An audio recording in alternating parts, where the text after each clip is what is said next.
Welcome back to The Explainer. Today, we're diving straight into something we all deal with, the hidden science of spending.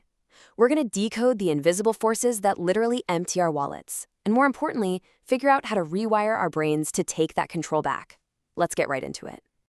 Look, be honest with me for a second. Have you ever walked into a store just to grab, I don't know, a carton of milk? Or maybe you hopped online for a single replacement cable and somehow you checked out with a full cart, a new houseplant, and a waffle maker?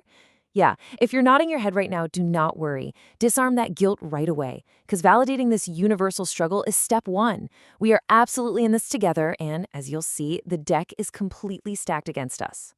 So let's start by defining what this phenomenon actually is according to modern psychology. And spoiler alert, it's not just a lack of willpower.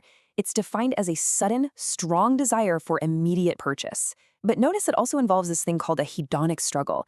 That basically means your brain is actively fighting a war between the rational thought of, yeah, I really shouldn't, and the deeply emotional, pleasure-seeking urge of, I want it right now.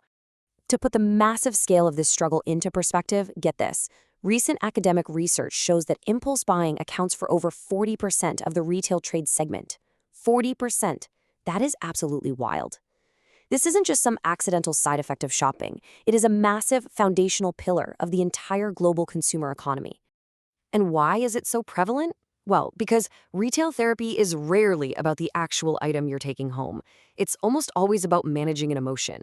You know the feeling, when you're stressed, exhausted, or just feeling a bit off, your brain starts desperately looking for a quick win. Purchasing triggers this rapid dopamine loop. It gives us a temporary sense of reward, a distraction from a really hard day, and this fleeting illusion of control. But what exactly is triggering those emotions in the first place? That brings us to Section 1, the hidden spending triggers, why we buy. Now, what's really fascinating here is the academic SOR model, which stands for Stimulus Organism Response. It breaks down the exact environments that are literally designed to make us spend. First up is the psychological domain, which targets your mental exhaustion and mood regulation. Then you've got the atmospheric domain, which manipulates spaces to keep you hooked. Think about the slower tempo of background music in a physical store, or how incredibly seamless it is to navigate an app. And finally, the economic domain. This one removes the friction of spending entirely with things like one-click digital wallets. All of this creates a massive shift in how the retail industry operates. They've fundamentally pivoted away from needs fulfillment, just giving you what you came for, and moved toward desires creation. They are literally architecting an environment to manufacture a want you never even knew you had until you walked through their doors or opened their app. A huge part of this desires creation relies on this really fascinating psychological contrast, the pleasure of purchasing versus the pain of paying. Historically, handing over physical cash physically hurt a little bit, right? It gave us pause. But modern tools completely bypass our natural psychological hurdles. Things like buy now, pay later models and digital wallets, they give you all the dopamine of the purchase while entirely deferring the pain of the payment. Let's face it, our modern environment is incredibly hostile to our wallets. We're surrounded by modern traps. Marketing domains manufacture artificial urgency with things like BeGo or flash sales. Ethical lines are constantly being pushed, using digital nudging and dark patterns on websites designed to trick you into clicking add to cart. And underlying the whole shebang, technological algorithms predicting exactly when you are most mentally exhausted and likely to buy. You aren't just fighting your own habits here. You're up against a highly sophisticated, algorithm-driven system. So let's move into Section 2, rethinking value and luxury. To actually fight back against these triggers, we need a total paradigm shift about what we consider valuable. Take this awesome insight from Reddit user Camberio. They point out that a business-class flight to Tokyo might cost over $5,000. When you break that down, it equals over $200 an hour for the duration of that flight. Calculating the hourly cost of a luxury can instantly reframe its true worth. Suddenly, you gotta ask yourself, would I really pay $200 an hour just to sit in a slightly wider chair? And then we have this brilliant point from another Reddit user, DevOps Monk. They explain that true luxury isn't having some flashy logo. It's buying an indestructible shirt that lasts 5 to 10 years, or rocking a solar-powered Casio watch. Why? Because the real luxury is durability.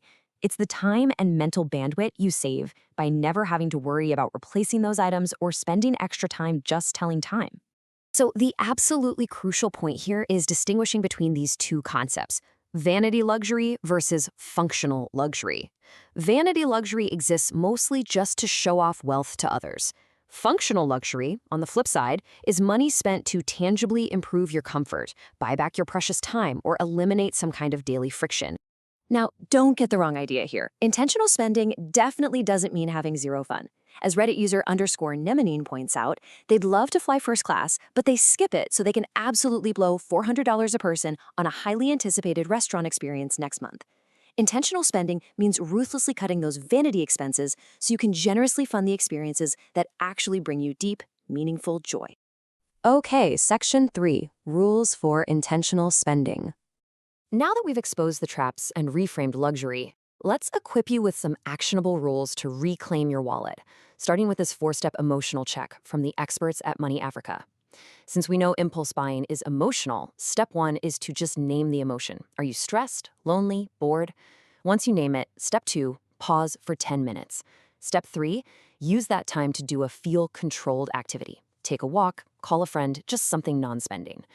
And finally, step 4, budget for joy so your future treats are planned out and completely guilt-free. I really want you to internalize this next super empowering realization.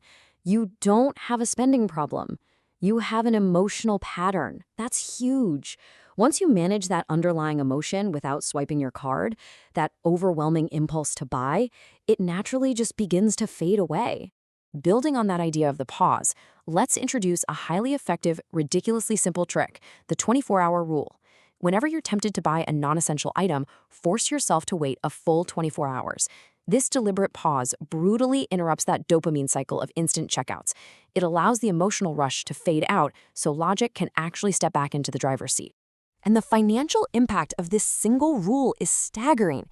For example, financial advisors point out that by simply pausing and avoiding just one unnecessary 1,500 dirham gadget purchase each quarter, you are instantly keeping 6,000 dirhams in your pocket every single year.